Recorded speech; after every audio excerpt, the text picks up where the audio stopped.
Advertencia, lo que viene a continuación es no apto para mentes aburridas. Las opiniones vertidas en este programa son de exclusiva responsabilidad de nuestra insaciable curiosidad.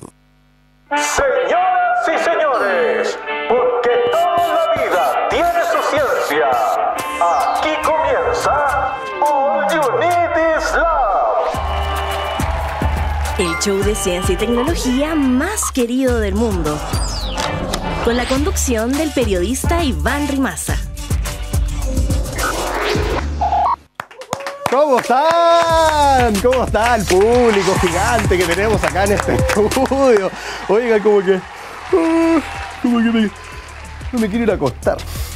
¿No les pasó que les dieron un poco de ganas de bostezar? Ahí que bostecé yo. No sé qué tan buena imitación. A ver, intentémoslo. ¿Les dieron como ganas de bostezar también? ¿Qué clase de reflejo absurdo es ese que nos obliga a imitar una acción que hizo otra persona? El contagio del bostezo es una infección emocional que se propaga a través de las neuronas espejo.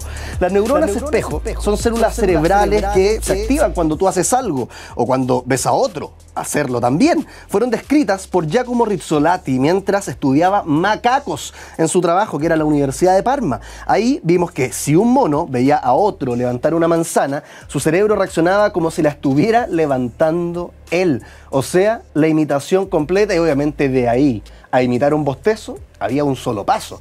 Pero si ves a alguien cocinando, porque claro, el bostezo, ves a alguien bostezando, se te pega. Pero si ves a alguien cocinando, no siente el impulso de sacar un sartén. O si es que tampoco se te contagia ver a alguien paseando al perro o hablando por teléfono. El bostezo, en cambio, pareciera ser mágico. También pasa con la risa, el llanto o el miedo. ¿Por qué? Porque lo que se contagia es la carga emocional de las acciones, no su comportamiento mecánico, no el mover la boca para bostezar, sino que en este caso el agoteo, el sueño, las ganas de liberarlo. Esto parece estar relacionado con la empatía. El 2007, un estudio del señor Atsushi Senju en Japón mostró que niños dentro del espectro autista con menor respuesta empática típica bostezan menos al ver bostezar. Pero eso me hace pensar si es que basta con ver una boca abierta para que nuestro cerebro se vea obligado a imitarlo. ¿Podría alguien manipularnos usando esto? ¿Controlarnos aprovechándose de ese hackeo cerebral que tenemos disponible de alguna manera? Suena exagerado, lo sé, pero lo que hoy es un simple bostezo, ayer fue un mono imitando una mano, levantando una fruta y, bueno, quién sabe, en la vida cotidiana, qué otras cosas estamos imitando sin darnos cuenta. Empieza All You Need Is Love. Te escuchamos. Esto es Conexión Cuántica.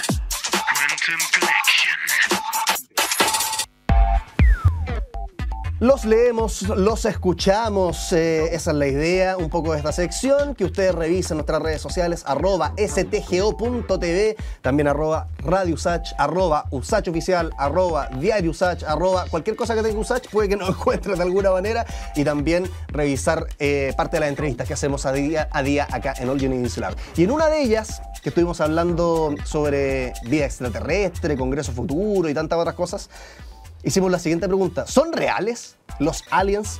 En All You Need Is Love nos sentimos marcianos, así que los leemos a ustedes como que fueran criaturas de otra tierra. Vamos a ver entonces qué dicen. I want to believe. Una persona entonces que tiene esperanza, quiere de alguna manera mantener intacto el sueño. Es que es verdad también, si es tan grande el universo, parece casi imposible que no haya vida en otros planetas. Así que de alguna manera ahí tiene razón quien nos escribe. I want to believe. Estamos solos porque llegamos primero, dice otra persona. En cualquier momento nos invaden. Qué terrible, porque esa es como la visión de alguna manera de la guerra de los mundos, ¿no? De Orson Welles. Pero al final yo creo que hay una película muy buena, de hecho, que les recomiendo. Se llama Arrival, que es más reciente. Y es una bonita forma de ver la llegada alienígena a la Tierra, como una oportunidad para conocer, para descubrir nuevas formas de ver el universo, iba a decir el mundo, el universo en ese caso. Y nos escribe alguien más: el universo es muy grande para decir eso, como que desaparezca, que no haya... Es que claro, lo que nos decía el entrevistado en ese momento, no era que no existen los aliens, y fin, no, sino que le estaba diciendo con la evidencia que tenemos hasta ahora, no se puede decir que existen los aliens. Juan Beamin, él era astrónomo y también asesor científico del Congreso Futuro. Bueno, de esos y otros temas hablamos acá en All You Need Is Love. Seguimos con más. Y ahora, ¿quién podrá explicarnos? ¿Cómo olemos el estudio, por ejemplo, acá de televisión? Tiene un olor, tú en la pega probablemente estás sintiendo olores, en la micro alguien se sube con aromas desagradables y lo notas al tiro. Alexia Núñez, neurocientífica especialista en olfato, nos va a ayudar con esta y otras preguntas. Alexia, ¿cómo estás? Hola, muy bien, muchas gracias por la invitación. Oye, Alexia, ¿cómo olemos? Partamos por ahí porque algo que entra por la nariz al final activa un montón de cuestiones en nuestra cabeza y eso hace que sintamos el olor. ¿Cómo es toda esa ruta? Mira, la ruta en general, todos los sistemas sensoriales tienen algunos principios similares, con algunas diferencias y particularidades específicas para cada sistema. Y en general lo que ocurre es que tenemos unas células sensoriales, y en el caso del olfato están acá, en la nariz. Y estas células sensoriales son neuronas, ¿ya? Entonces llegan las moléculas de odorantes, que son moléculas volátiles que emanan de alguna fuente, por ejemplo el plátano, ya, isoamilacetato. Son moléculas de odorantes, uno respira, y cuando respira, con el aire inhalado, ingresan estas moléculas adentro de la cavidad nasal e interactúan con estas neuronas. Te detengo ahí. ¿Esas moléculas, Alexia, las podríamos ver de alguna forma, con la tecnología que sea? Sabemos cómo están hechas, sabemos de qué están compuestas, son moléculas químicas orgánicas, ésteres, éteres, cetonas, alcoholes, las conocemos, son bien microscópicas, ¿ya? Con la visión no podemos verlas, podemos deducir la forma que tienen con algunos instrumentos de la química que nos permiten ver cómo están construidas estas moléculas, pero no las podemos ver, son como invisibles a nuestra vista.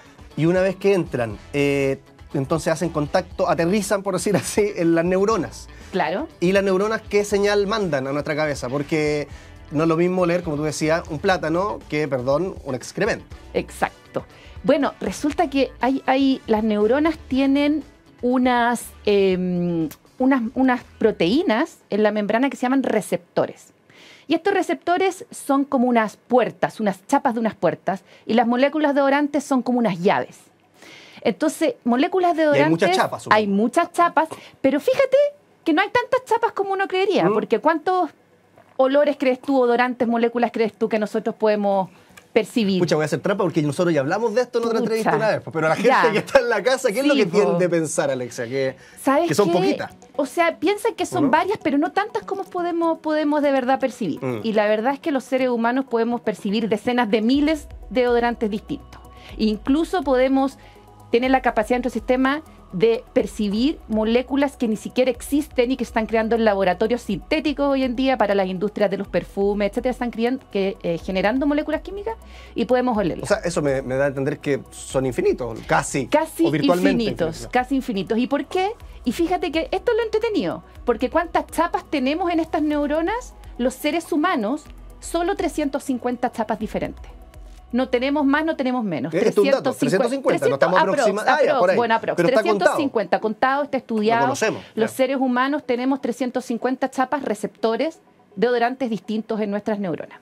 ¿Cómo entonces podemos sentir millones? Millones de olores. Bueno, lo que ocurre es que aquí se denomina, y estos han sido estudios muy bonitos que se han hecho en neurobiología, hay una teoría que se llama la teoría combinatorial.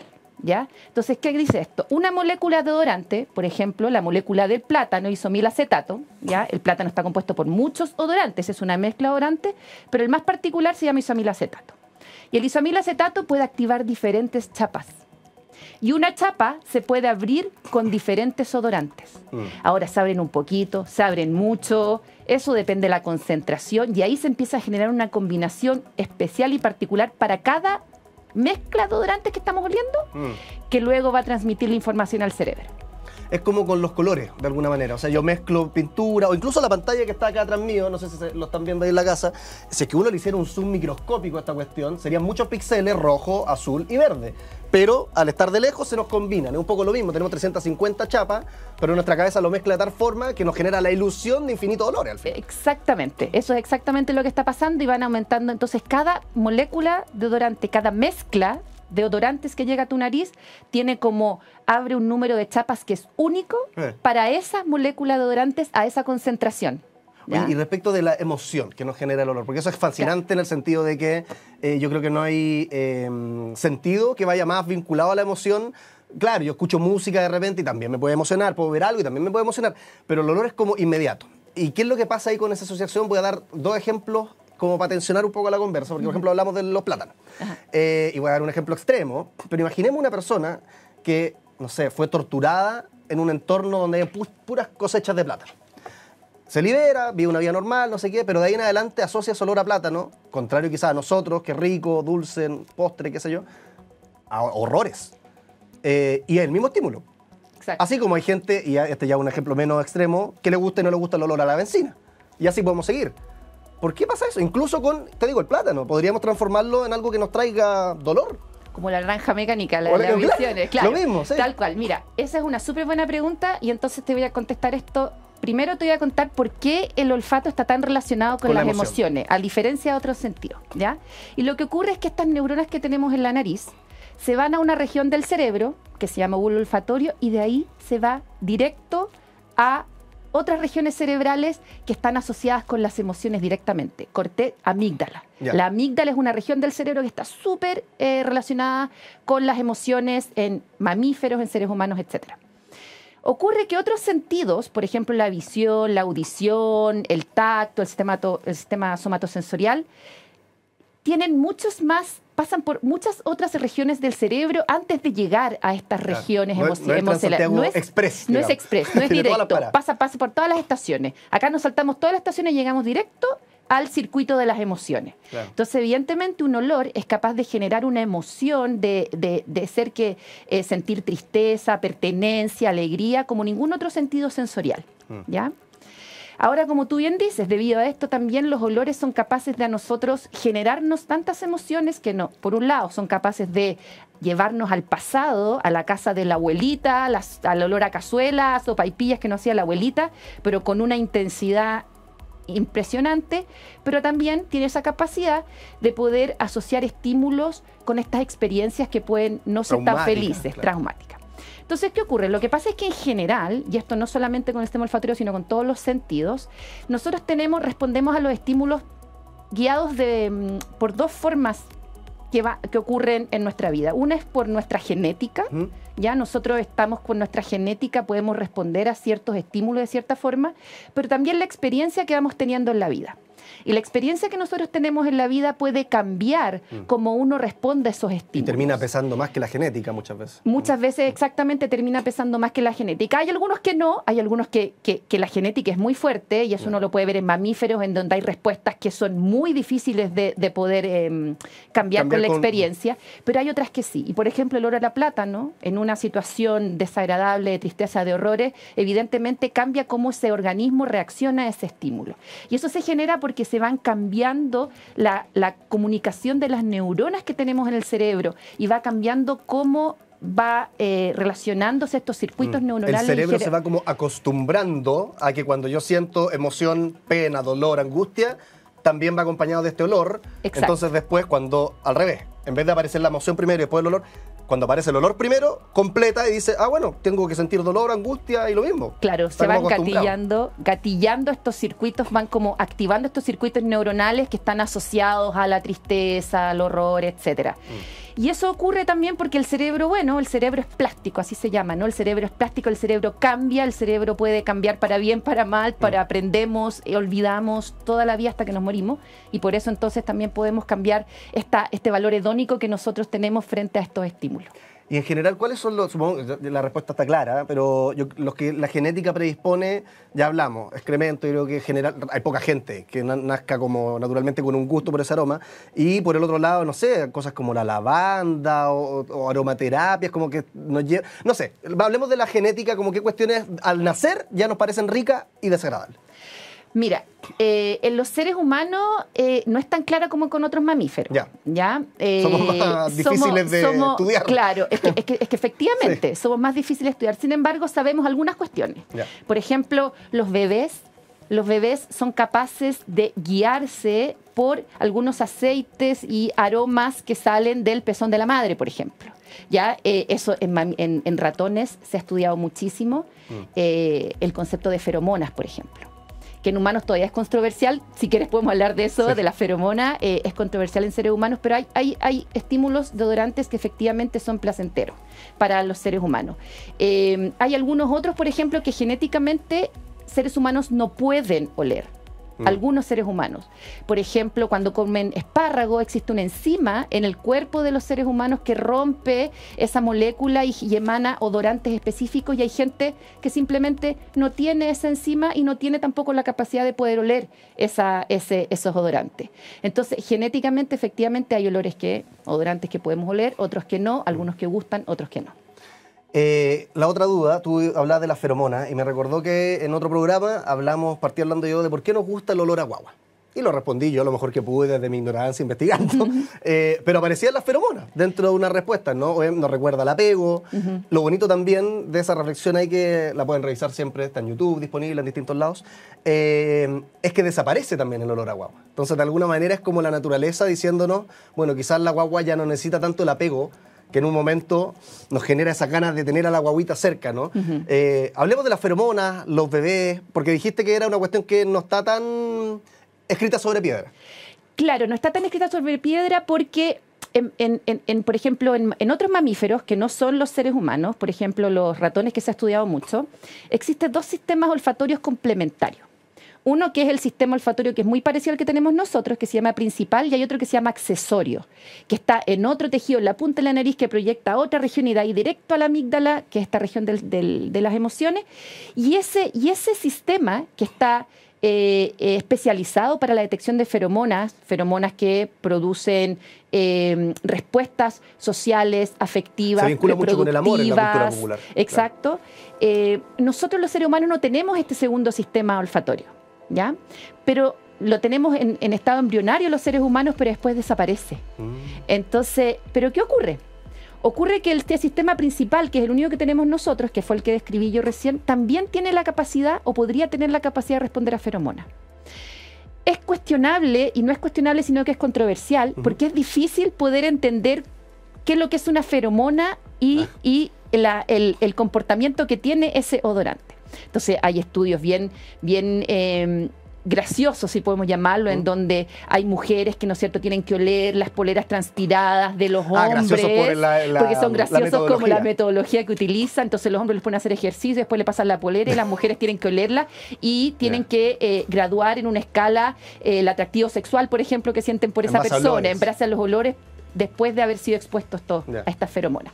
Es controversial, pero bueno, es una investigación que todavía está ocurriendo a nivel mundial y hay gente que está convencida de que efectivamente... He visto que hasta venden, que claramente deben ser chantísimas, ¿no? Pero como que venden así el olor para que atraiga gente. Como la poción del amor. La poción del amor, claro. Bueno, es que uno podría pensar, si es que esto efectivamente se demuestra y nosotros somos capaces, o alguien es capaz de encontrar ese odorante que es capaz de... O sea... Podría ser, digamos, no ha ocurrido con evidencia científica hasta el momento, pero podría ser. Oye, Alexia, tenemos un juego acá en Orgenesis Lab, que es la pecera. Tenemos varios, de hecho, tenemos la ruleta y otras cuestiones más. Tengo una pizarra acá también, de repente lo vamos a sacar. Pero la pecera, en este caso, hay varios factos ahí sobre el olor, la neurociencia del olor, reduccionistas, provocadores. Entonces la idea es que tú lo escuches, si es muy escandaloso lo desmientes, o lo confirmas, o lo matizas. ¿Te parece? Ya, ok, ya. Vamos con uno, ¿les parece, chiquillos? Vamos a sacar un papelito acá, ¿cuál de todo esto? El de aquí. Y vamos a ver qué es lo que dice relacionado con el olor. Es imposible sentir el olor de tu casa. ¿Qué dice la experta?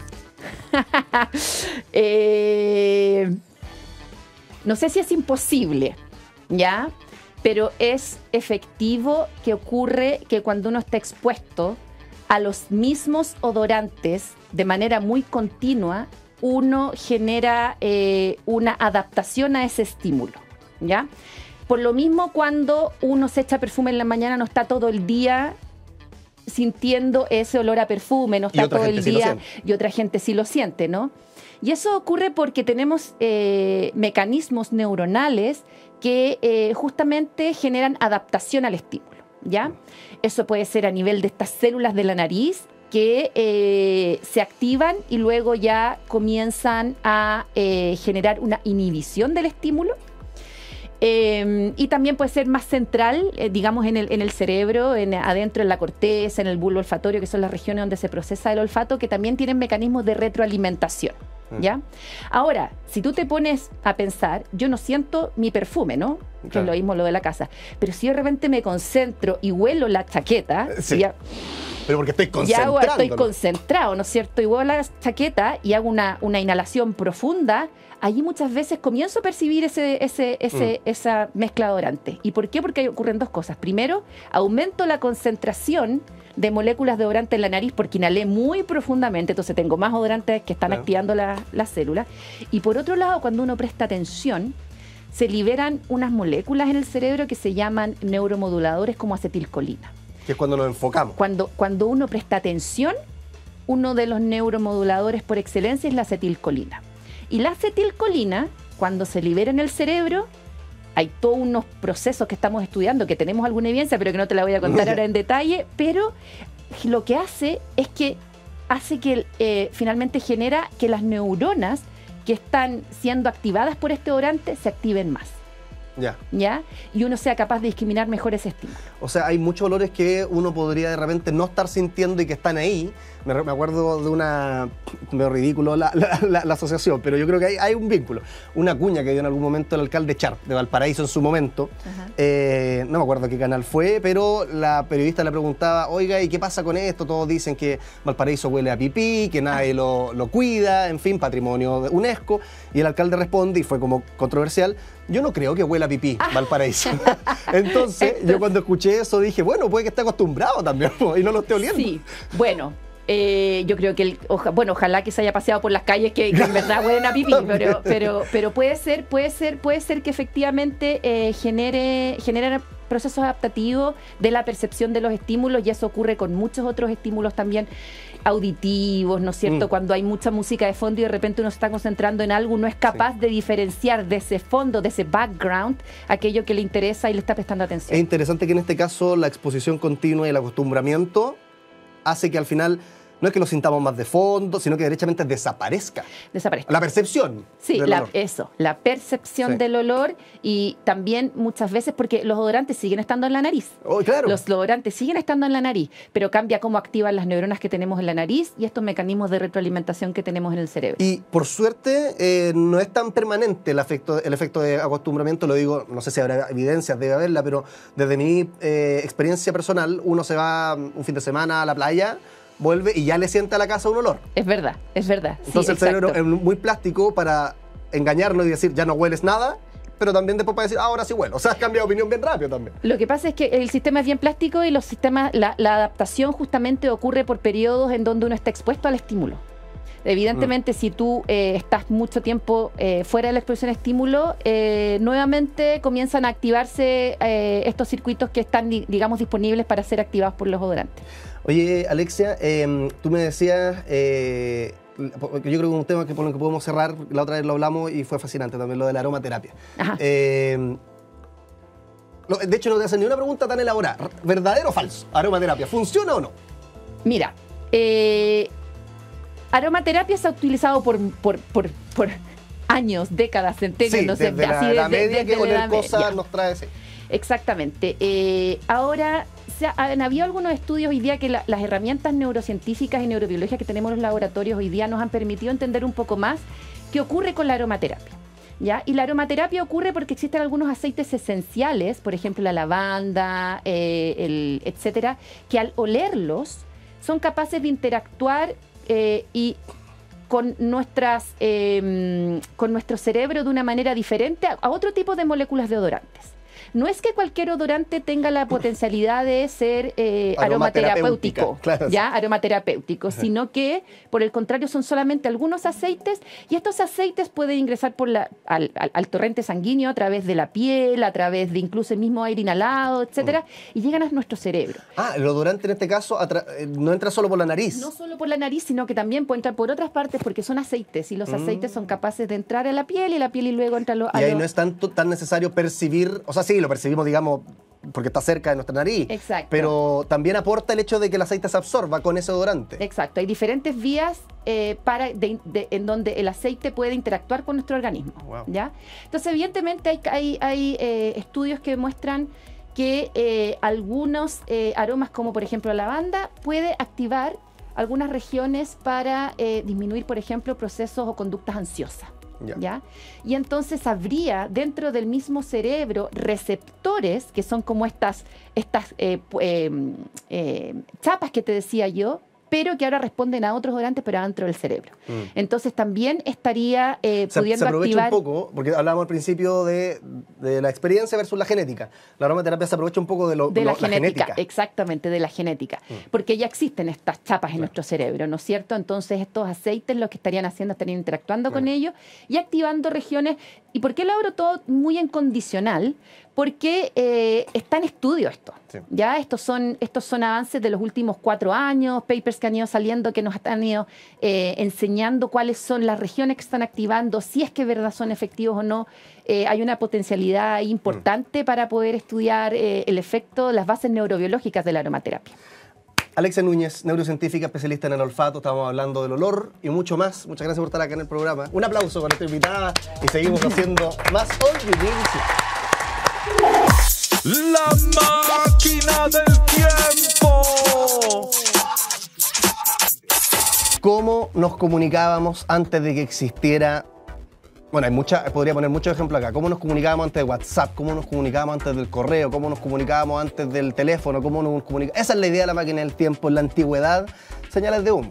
Obviamente, fuego, usadas por civilizaciones como la China, tribus indígenas para transmitir mensajes a larga distancia. Obviamente el WhatsApp llegaba mucho más retrasado que la modernidad, pero era lo que había. Tambores, cuernos, instrumentos empleados por diversas culturas también para enviar alertas o mensajes importantes a través de sonidos. Era una forma de comunicarnos con lo primero que teníamos cuando el humano empezó a ser humano. Mensajeros a pie, a caballo, cuando ya empezamos a domesticar ciertas especies, no un método esencial en imperios como el persa y el incaico, donde los chasquis recorrían grandes distancias para entregar mensajes a bordo de estas especies, los caballos. Escritura en piedra, palomas mensajeras, bueno, un cuanto hay en la antigüedad. ¿Cuándo vino el cambio? Como siempre, en la edad moderna un poco temprana, revolución industrial, en este caso, naturalmente con la imprenta. Pero incluso antes de la imprenta ya se popularizaron las cartas manuscritas.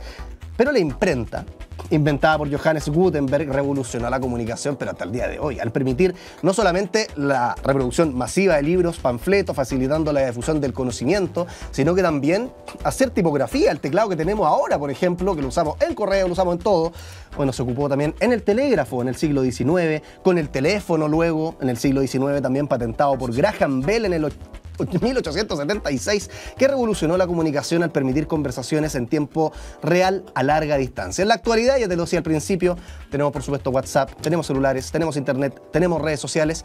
El futuro de la comunicación quizás está por ahí con la inteligencia artificial, ¿no? Asistentes virtuales, porque son herramientas al final que facilitan también la comunicación escrita, oral, visual, con precisión, con velocidad.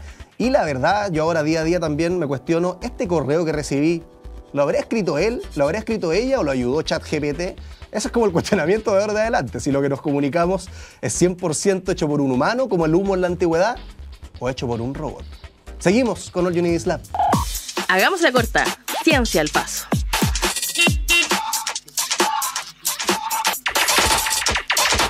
Bueno, seguimos. Ya hay un robot que hace deporte y yo todavía no soy capaz de estar más... Saben que yo... perdón la autorreferencia, pero... pero yo lo más que duré en un gimnasio fueron 2 meses. Y me agoté, porque no vi resultados inmediatos y dije, como esto que hay que ponerle esfuerzo a la vida, no estoy dispuesto. Pero ahora hay un robot humanoide que no tiene que pasar por ese cuestionamiento que todos los que hemos ido al gimnasio alguna vez, hoy voy o no voy, qué latan. El robot humanoide Unitree G1 desafía los límites de la agilidad en la empresa china Unitree Robotics, que ha revolucionado el cambio de la robótica humanoide con su modelo G1, y no lo digo revolucionado de forma gratuita. Realmente hasta ahora no hemos tenido nunca un robot, como ven en pantalla, que haga deportes, que derrumbe objetos y que pueda ir de manera casi espejo con un ser humano. Hace acrobacias, volteretas laterales, saltos de longitud sin impulso previo. Mide aproximadamente 1,3 metros de altura, pesa más o menos 35 kilogramos. Su estructura cuenta con entre 23 y 43 grados de libertad, permite movilidad, por supuesto, articulaciones que le dan un torque máximo de bastante fuerza, facilitando movimientos ágiles y precisos. ¿Para qué sirve todo esto? Bueno, la idea es acercar a las máquinas a desempeñar tareas que requieran movimientos complejos y precisos para que eventualmente nos ayuden y no seamos nosotros los que tengamos que hacerlo. Esta capacidad abre nuevas posibilidades, dicen las personas allá de la robótica china, como asistencia en desastres, por ejemplo. Ya lo hemos visto para el terremoto acá en Santiago, no solamente mascotas de repente ayudan, sino que se meten robots como unas mangueritas para entrar en los escombros. Bueno, la idea es que este robot, por ejemplo, pueda ayudar también con la remoción de los mismos, operaciones de rescate, tareas que demandan alta movilidad, altos niveles de fuerza que pocos seres humanos tengan en entornos desafiantes. Ahora, por supuesto, siempre están las visiones más escépticas, ¿no? De qué significa esto, nos van a reemplazar, era necesario, ya tenemos máquinas, ya tenemos herramientas, ¿para qué seguir innovando? Bueno, esa es la idea de que aparezcan siempre avances tecnológicos, que más que respuestas nos dejan con preguntas. Seguimos haciendo All You Need Is Love. El que sabe, sabe. Y el que no conduce. Tengo una pregunta, porque yo la verdad es que soy re malo para los museos, pero los que me gustan son los que entiendo. Y cuando a veces no entiendo una pintura, yo digo, uy, ¿por qué esto será arte? ¿Quién habrá puesto este cuadro en este museo? No sé si te ha pasado alguna vez. Si es que eres amante del arte, por supuesto lo sabes apreciar mejor que yo. Por eso invité a Alessandra Caputo, profesora de Adolfo Ibáñez. ¿Cómo está, Alessandra? Muy bien, gracias. Ella sabe más de arte que yo, así que nos va a explicar eso y otras cosas. Oye, Alessandra, ¿por qué nos pasa? Voy a partir con una pregunta provocadora y después vamos a la historia del arte. Pero muchas veces uno ve, justamente en museos o lugares donde se ensalza la creación artística, ¿no? Cuadros que uno dice, chuta, eso lo podría haber pintado yo. Sí. ¿Por qué nos ocurre ese cuestionamiento? Yo creo, antes de ir a qué es arte y qué no es arte, como que asociamos el arte a algo parece que es imposible de hacer por los meros mortales, y por eso decimos, pero ¿quién puso esta cuestión aquí? ¿Qué dirías de esa reflexión? Sí, pasa mucho. Puedo decir dos cosas al respecto. Si te pones realmente, si te vas a tu casa e intentas hacerlo, te apuesto que te va a costar. Sí, es la ilusión. Sí, de que es una ilusión. Muchos de mis estudiantes siempre dicen como, mi hermano chico puede hacerlo, y yo tengo una hija de 5 años y yo la considero una gran artista, pero no dibuja igual que los rayones de cualquier artista que yo he visto en el museo, por lo menos hasta ahora. Por muy contemporáneo, muy abstracto que se vea. Por muy abstracto que sea, no es exactamente igual. Entonces ahí hago como la invitación a hacer la prueba en casa, para ver si realmente... A ver qué sale, exacto. Y si sale bien, bueno, quizás puedes cambiar de carrera. Sí. Y sí, es una cuestión como muy común porque, como decías, las personas piensan que también el arte es una cuestión como muy centrada en la técnica, y que un buen arte es una cosa que es muy difícil de hacer. Irreproducible, súper original y sobre todo técnicamente difícil de hacer, ¿no? Entonces, y eso se debe un poco al origen de la palabra arte, que quiere decir ars en latín, y quiere decir saber hacer. Listo. Claro.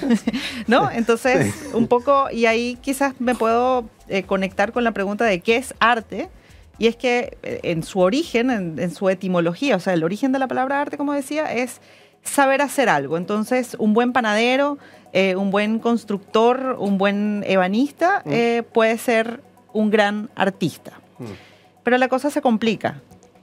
Porque en el mundo, sobre todo en la trayectoria occidental, ¿no? En la trayectoria de origen europeo, podemos ver que... Que es muy distinta a lo oriental, ¿no? Como ya es un... Claro, es distinto al oriental, y es distinto, por ejemplo, a la manera de entender, porque la palabra arte, tal como se entiende hoy en día en lo contemporáneo, no es necesariamente el mismo concepto para todas las culturas. O sea, para las culturas indígenas americanas no existe la palabra arte tal como nosotros la entendemos. La museografía, por decirlo así. No, para nada. Sí. Es todo un constructo y una invención que viene de la trayectoria occidental, y que, bueno, en la medida en que la cultura occidental ha ido permeando y expandiéndose un poco globalmente, sí. Claro, hay museos en Qatar, hay museos, pero digamos ese concepto de arte del museo occidental es bastante occidental, sí. Entonces, desde esa premisa, por ejemplo, en el mundo griego, tanto Platón como, por ejemplo, Aristóteles decían, bueno, pero hay una diferencia entre el que sabe hacer muy bien, por ejemplo, una mesa, una silla, ¿sí? Que está reproduciendo un conocimiento, y el que se le ocurre la idea. Ya. Claro, entonces en el mundo occidental es como que la idea...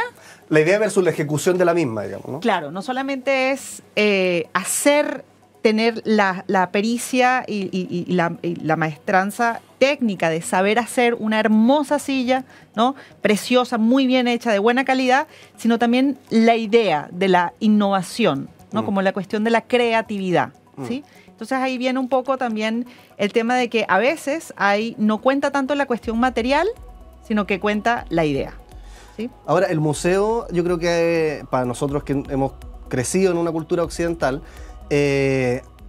ha hecho que aparezcan de repente esas preguntas, porque asocia la exposición del arte a un entorno súper elevado, contrario a, no sé, yo creo que hay 1000 ejemplos donde se puede consumir arte, no necesariamente en silencio, con marcos de oro increíbles, en un entorno, un espacio gigante.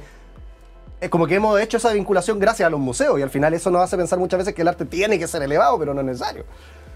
No, o sea, es decir, dentro de esta trayectoria y de la historia occidental, efectivamente se creó una diferencia que quizás hoy en día cada vez se está rompiendo un poco más sobre el arte alto, oculto, y el arte bajo, que serían como las artesanías o el arte popular, folclore también. Que es como decir la cocina que uno hace en la casa versus el restaurante. Y la artesanía, ¿no? Las vasijas de Pomaire, no sé, ¿no? Como la cestería, etcétera. Eso se consideraba como justamente artes más técnicas versus este arte elevado de la academia, que está en los museos, que pertenece como y que está insertado dentro de un canon de arte.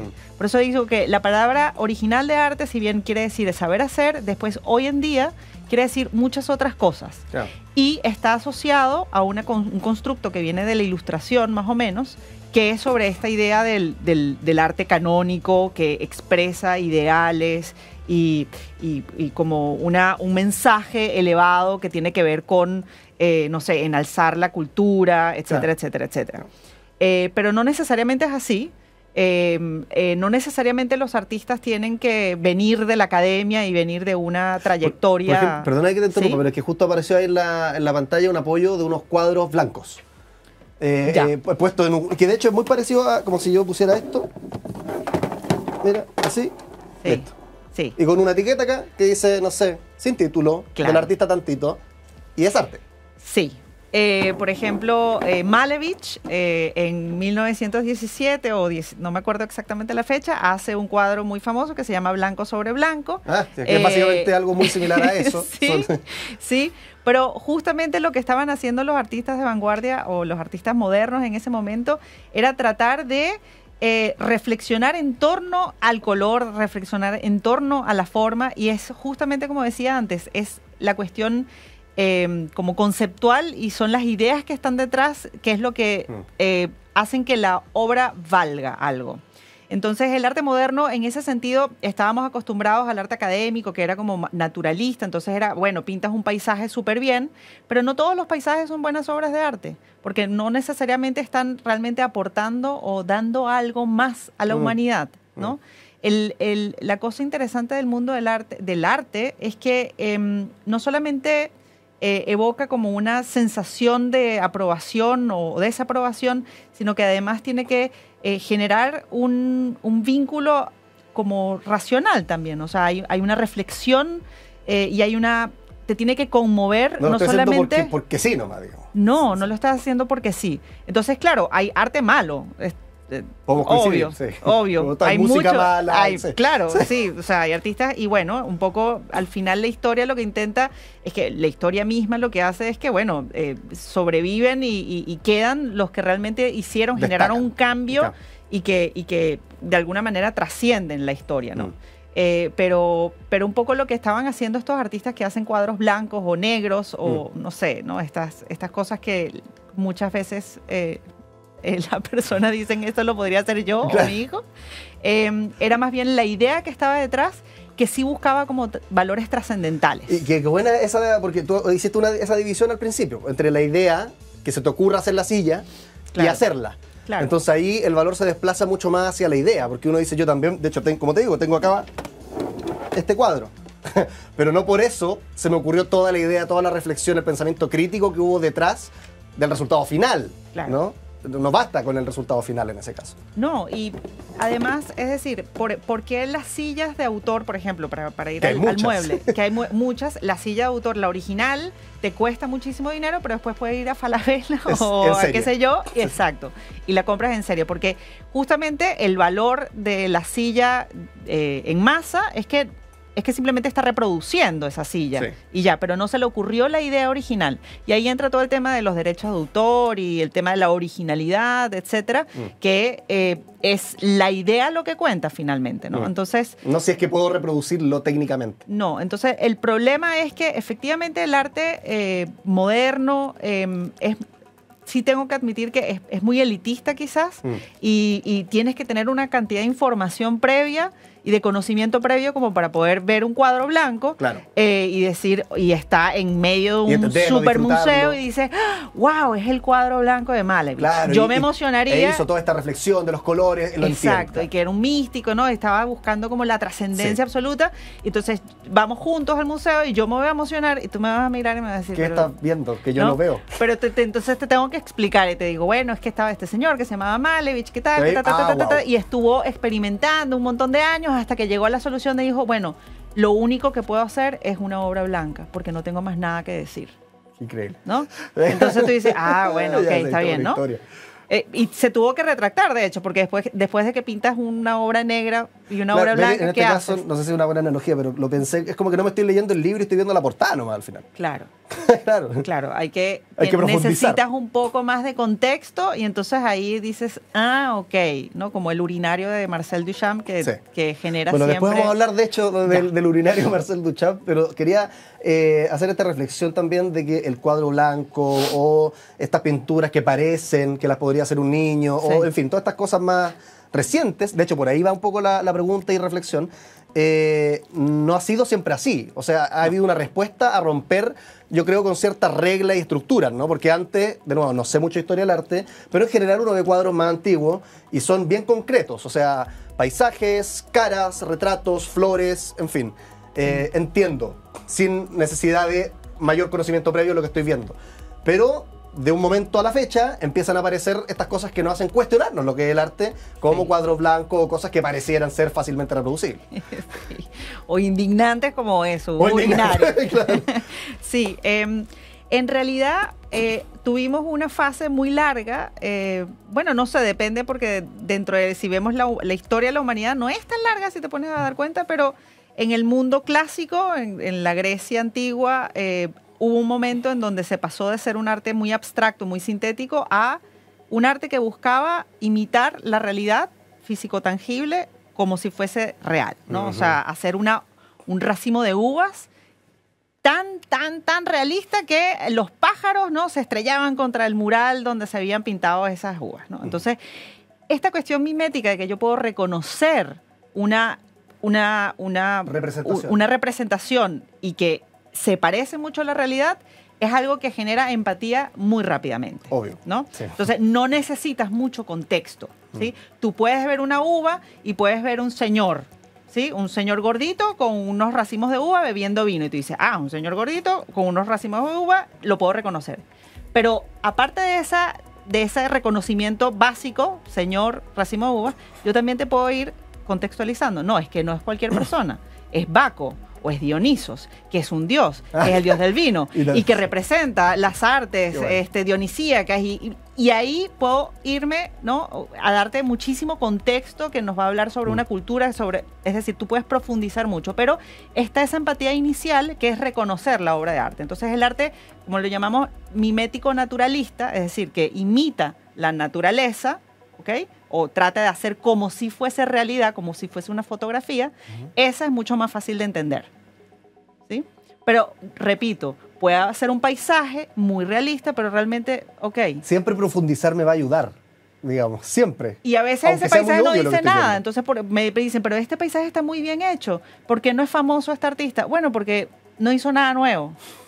¿Sí? No está aportando realmente mucho, sino que, bueno, sí, es un paisaje más, muy bonito. La técnica es buena, pero no hay no genera esa conmoción, no conmueve realmente y genera un cambio en este proceso como de entender la cultura. ¿Qué es la diferencia, por ejemplo, de un paisaje como la noche estrellada, por ejemplo, ¿no? Como un paisaje como la noche estrellada, que es... Que aporta algo distinto. Sigue siendo aporta. un paisaje, pero con un giro de tuerca, ¿no? Una vuelta de tuerca. No, hay muchos paisajes muy buenos. Claro, sí. ¿Sí? No por ser paisaje fome. Ese es el No, tema, sí. y no pero exacto, no por saber bien la técnica significa que necesariamente sea exitoso. Tampoco, claro, sí. ¿Sí? Todo es muy relativo. Porque si yo hoy repito la noche estrellada, Tampoco, sí, exacto. ¿sí? Sí.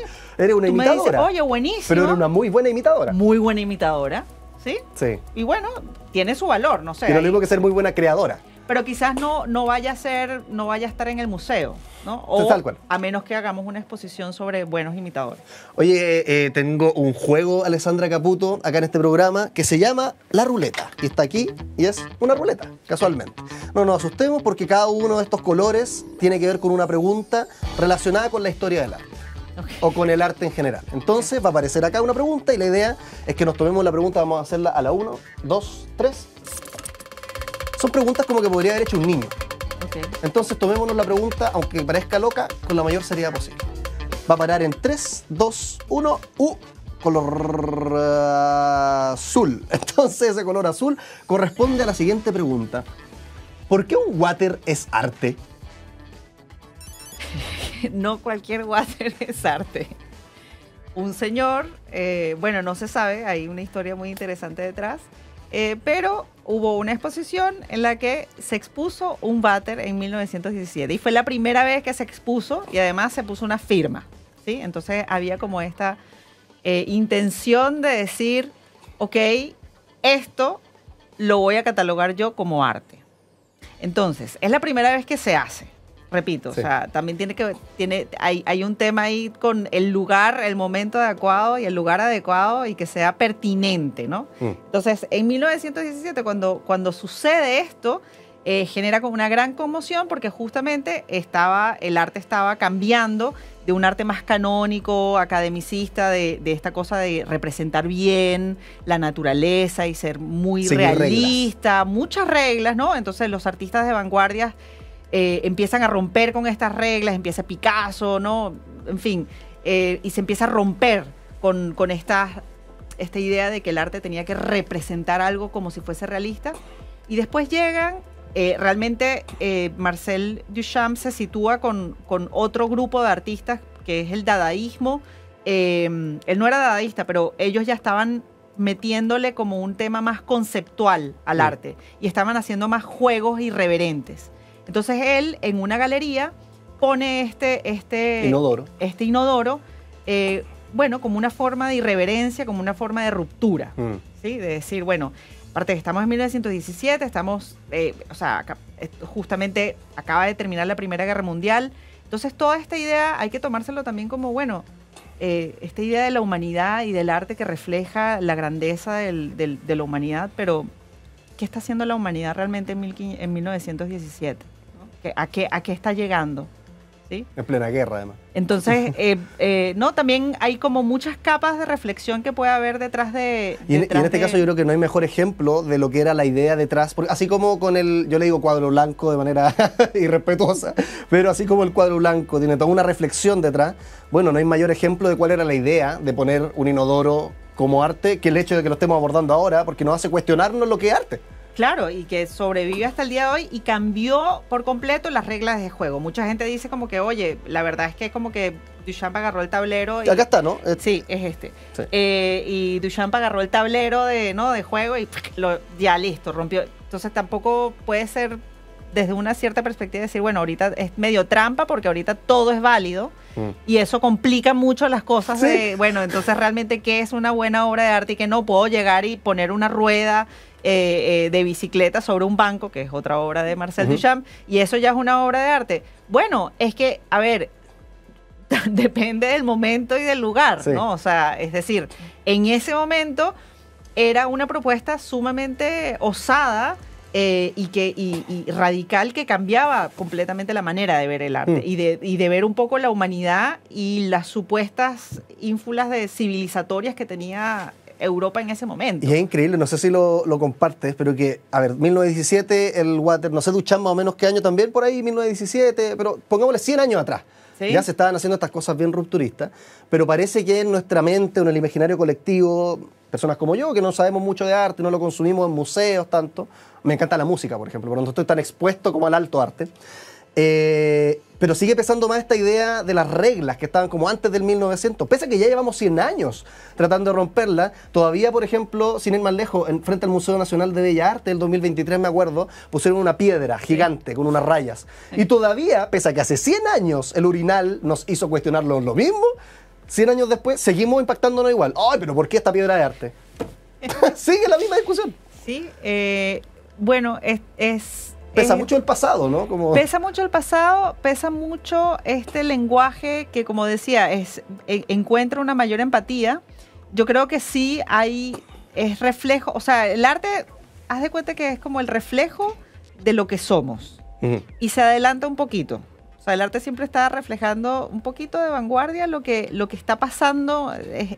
Hay un historiador del arte que se llama Warburg, Avi Warburg, que decía que es el sismógrafo. El arte es el sismógrafo de una cultura. Así como algunos hablan de un termómetro, pero él habla del sismógrafo, ¿no? Que justamente percibe estas vibraciones, los movimientos, exacto, un poquito antes de que empiece el terremoto, ¿no? Empiece el movimiento de verdad. Entonces, el hecho de que la sociedad no se sienta nada identificada con el arte contemporáneo da mucho que pensar. También hay que tener en cuenta que el arte siempre ha sido bastante elitista. O sea, realmente, por ejemplo, no es algo que la gente normalmente consumía, ¿sí? Es decir, los trabajadores comunes, el campesino común, no es que consumía mucho arte. Quizás antes en las iglesias, por ejemplo, en el mundo gótico, el mundo medieval, el feligrés, el campesino, el artesano que no leía, no tenía acceso, ¿no? a cultura, bueno, quizás se iba a una iglesia gótica, pues ahí tenía como la musa. Claro, tenía esta posibilidad de ver estas expresiones, ¿no? Veía estas grandes iglesias con todos sus programas iconográficos bellísimos. Ahora, lo interesante, Alessandra, es que, y esto lo vinculo, nos quedan 2 minutitos para cerrar, pero lo vinculo con tu área más de especialización, porque no siempre, o de hecho no tiene por qué ser así, es una percepción de que el arte es elitista, pero el arte es tan humano como rayar una piedra, ¿no? Y tú lo has estudiado muy bien. Sí, el arte es una de las cosas que hacemos desde que somos seres humanos. O sea, podríamos decir que también somos, ¿no?, el homo faber y el homo simbólicos. O sea, hacemos símbolos desde que el humano empezó a ser humano. Raya paredes, raya cuevas, y las rayaba de manera muy bonita, por cierto. Y es una forma de comunicación. Y si hay un común denominador que yo podría decir que es el arte, es que está muy conectado con las ideas de trascendencia, está muy conectado con la idea de lo sagrado. Es como la vía de comunicación de una memoria colectiva, finalmente, ¿no? Y que justamente no solamente se ve en los museos, sino se ve en esas vasijas, se ven esas tradiciones, se ven esos instrumentos acá musicales. En Chile, los diaguitas, tenemos ejemplos miles. Ejemplos miles de riqueza cultural, lo vemos en los textiles aymara, en los textiles mapuches, es decir, se ve en todos lados. Lo que pasa es que pensamos a veces que tiene que ser como una cosa muy intelectual y muy compleja, que sí, porque puede ser muy divertida esa discusión intelectual y compleja, pero también tiene que ver con una conexión con el territorio y con la cultura de origen, ¿no? Alessandra Caputo, profesora de la Universidad Adolfo Ibáñez, estamos hablando sobre el arte, qué es no es arte. Bueno, todo puede serlo, nada puede serlo al mismo tiempo, todo depende del contexto. Yo me quedo con la idea que nos dio Alessandra de que se te ocurra no es lo mismo que lo puedas hacer. Así que cada vez que te cuestiones algo de lo que estás viendo, recuerda esa diferencia. Alessandra Caputo, muchas gracias. Le damos un aplauso también a nuestra invitada por estar en el programa. Seguimos con otro Islam.